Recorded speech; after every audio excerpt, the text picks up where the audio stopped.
Bismillahirrahmanirrahim. Assalamualaikum warahmatullahi wabarakatuh. Alhamdulillahirabbil alamin wa bihi nasta'in ala umurid dunya waddin. Wassalatu wassalamu ala asyrafil anbiya'i wal mursalin sayyidina Muhammadin wa ala alihi wa sahbihi ajma'in. Amma ba'du.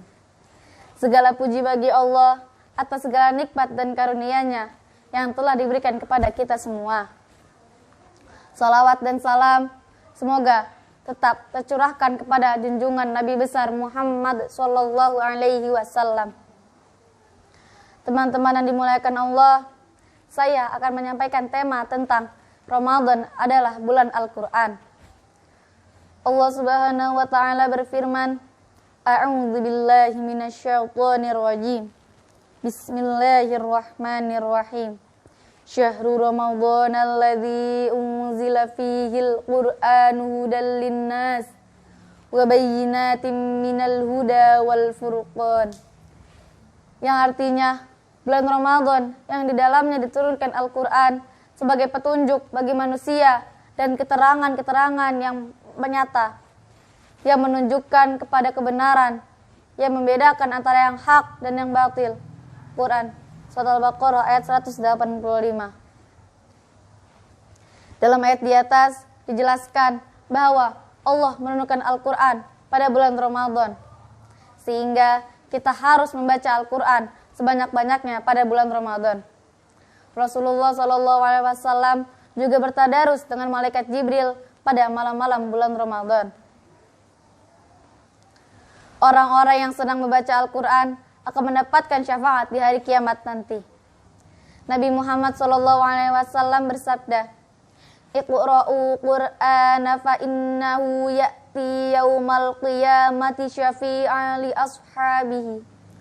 Rajinlah membaca Al-Quran karena dia akan memberikan syafaat bagi yang membacanya di hari kiamat nanti. Hadis riwayat Muslim. Maka dari itu, para nabi, sahabat, tabi'in, dan para ulama banyak yang mendekatkan diri kepada Al-Quran di bulan Ramadan. Bahkan banyak yang menghatamkan Al-Quran di bulan Ramadan dalam waktu semalam. Misalnya, Imam Syafi'i pernah menghatamkan Al-Quran di bulan Ramadan 2 kali dalam waktu sehari semalam. Maka dari itu, kita harus senang membaca Al-Quran agar kita mendapatkan syafaat di hari kiamat nanti. Al-Quran juga berfungsi sebagai petunjuk bagi manusia untuk panutan di dunia dan di akhirat. Al-Quran mengajarkan kepada kebaikan kepada manusia. Al-Quran menjelaskan yang halal dan yang haram. Al-Quran menjelaskan hal yang baik dan yang hal yang buruk. Barang siapa yang berpegang dengan Al-Quran, maka akan mendapatkan kebahagiaan di dunia dan di akhirat.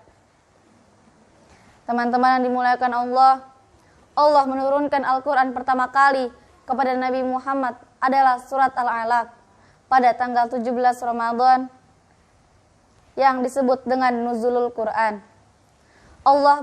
Ayat pertama dari surat Al-Alaq adalah Iqra, yang artinya bacalah. Berarti kita diperintahkan untuk senang dan selalu membaca. Maka, jika kita ingin sukses dunia dan akhirat, harus senang membaca Al-Quran dan senang membaca ilmu pengetahuan lainnya. Orang yang senang membaca Al-Quran akan mendapatkan derajat yang tinggi karena memiliki ilmu yang banyak. Al-Quran juga berfungsi sebagai obat dari segala penyakit fisik maupun jiwa. Sebagaimana firman Allah Subhanahu wa taala, Bismillahirrahmanirrahim. Wa nunazzilu minal Qur'ani ma huwa shifaa'un wa rahmatul lil mu'minin. Wa la yaziduz zalimina illa khasara. Dan kami turunkan dari Al-Quran suatu yang menjadi penawar dan rahmat bagi orang-orang yang beriman. Dan Al-Quran itu tidaklah menambah kepada orang-orang yang zalim selain kerugiannya. Quran surat Al-Isra ayat 82. Tidak ada obat yang paling mujarab kecuali Al-Quran, baik sakit fisik maupun jiwa. Al-Quran pasti akan menjadi obatnya. Tidak ada kegiatan yang paling baik kecuali membaca dan menghafalkan Al-Quran. Semoga kita semua menjadi hamba-hamba Allah yang mencintai Al-Quran, dan semoga kita mendapatkan syafaat di hari kiamat kelak. Demikian yang dapat saya sampaikan. Semoga bermanfaat kepada kita semua. Apabila ada salah-salah kata dalam ucapan saya mohhon maaf sebanyak-banyaknya. Wallahu muwaffiq ila aqwamit thoriq. Wassalamualaikum warahmatullahi wabarakatuh.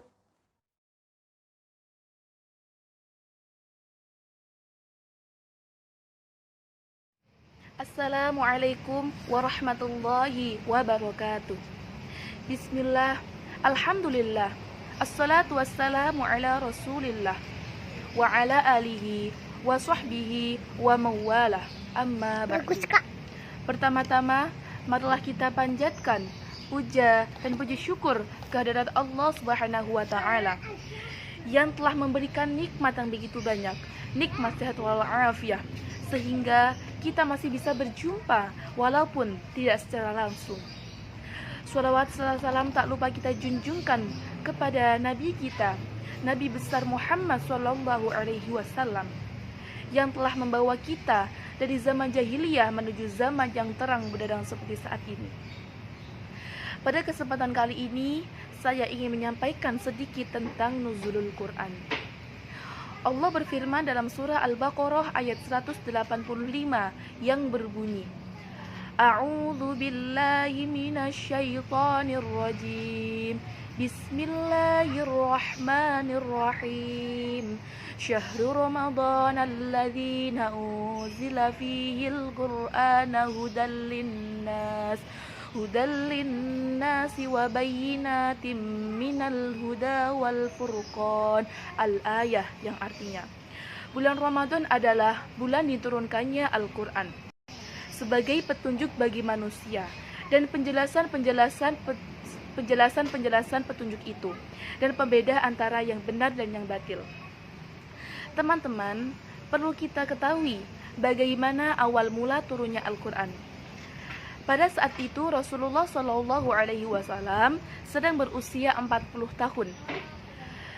Nabi Muhammad Shallallahu Alaihi Wasallam sangat gelisah ketika melihat umatnya yang begitu banyak menyembah patung, menyembah berhala yang seperti manusia. Nabi Muhammad Shallallahu Alaihi Wasallam pun pergi dari rumah menuju perbukitan. Di sana Nabi Muhammad SAW berdoa, berzikir kepada Allah, meminta pertolongan kepada Allah. Pada tanggal 7 Ramadan tepatnya, malaikat Jibril turun dari langit ke bumi, lalu memeluk Nabi Muhammad dengan erat, lalu berkata, Wahai Muhammad, Iqra, bacalah. Lalu Nabi Muhammad berkata, saya tidak bisa membaca. Yang kedua kalinya dipeluklah lagi dengan erat. Wahai Muhammad, Iqra, bacalah. Lalu Muhammad pun berkata, saya tidak bisa membaca. Dan yang ketiga, dipeluklah lagi sangat erat. Iqra, bacalah. Nabi Muhammad pun berkata, Iqra bismi rabbikal ladzi khalaq. Lalu Nabi Muhammad sangat ketakutan. Nabi Muhammad pun pergi dari Gua Hira menuju rumahnya, lalu meminta istrinya yaitu Siti Khadijah untuk menyelimutinya. Wahai istriku, selimutilah aku, sungguh aku sangat ketakutan. Pada saat itu Siti Khadijah sudah mengetahui bahwa Nabi Muhammad adalah makhluk pilihan Allah yang dipilih untuk dijadikan seorang nabi. Pada saat itu Nabi Muhammad tidak diturunkan wahyu untuk sementara atau masa fatrah. Setelah 40 hari, Nabi Muhammad pun diberikan wahyu yang kedua, yaitu untuk menyiarkan agama Islam kepada seluruh umat manusia. Nabi Muhammad pun atau Al-Quran pun turun secara bertahap-tahap. Ketika Nabi Muhammad berhijrah di Makkah, maka dinamakan surat Makkiyah. Dan ketika Nabi Muhammad hijrah ke Madinah, maka dinamakan surat Madaniyah. Lalu dakwah yang ketiga atau selanjutnya.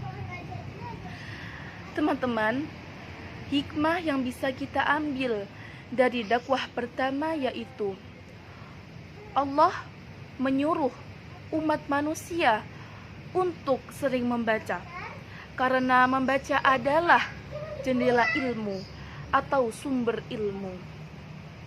Teman-temanku sekalian, saat ini kita sedang mengalami bulan suci Ramadan atau bulan diturunkannya Al-Quran. Bagaimana reaksi kita untuk bisa lebih giat dalam bulan suci Ramadan ini? Reaksi kita adalah kita harus lebih giat atau sering membaca Al-Quran. Kita harus bisa mengamalkannya dalam kehidupan sehari-hari. Mungkin itu saja yang bisa saya sampaikan dalam kesempatan kali ini. Kurang lebihnya mohon maaf atas segala kesalahan. Wassalamualaikum warahmatullahi wabarakatuh.